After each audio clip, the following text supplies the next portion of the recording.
Kuule, aga kas sa tead, mis tööd teeb ajakirjanik? Õmbleb. Mida ta õmbleb? Õmbleb, jah. Õmbleb keita. Aga sa tead, kuidas ajakirjanikuks saada üldse? Et sa loed hästi palju ja susteerid raha. Kas ajakirjanikud mõnikord valetavad ka? Üldse ei. Ei, jah. Üldse ei, jah.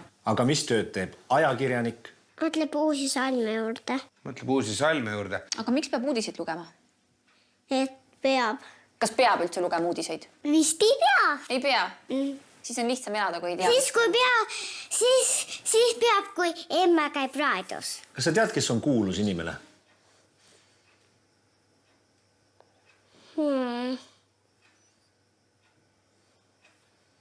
Muumi. Mis tööd kuulsad inimesed teevad? Tähtsaid. Ning tead, et rikas on väga halb, kuna ja siis teised hakkavad sulle asju tahtma. Ja, see on küll tõsi. Kas kuulsad on rikkad? Ei. Ei ole. Mis tööd teeb kuulus inimene? Ehitab maja.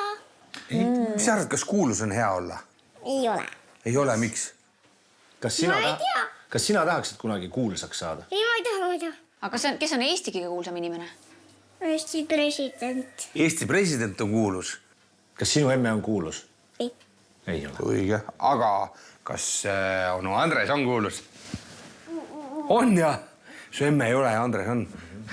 On Instagramis. Mul on nii vähe jälgi, et sul nii palju. Emme on hoopis kallis.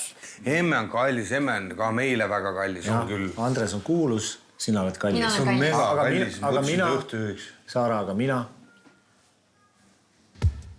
Vaikus.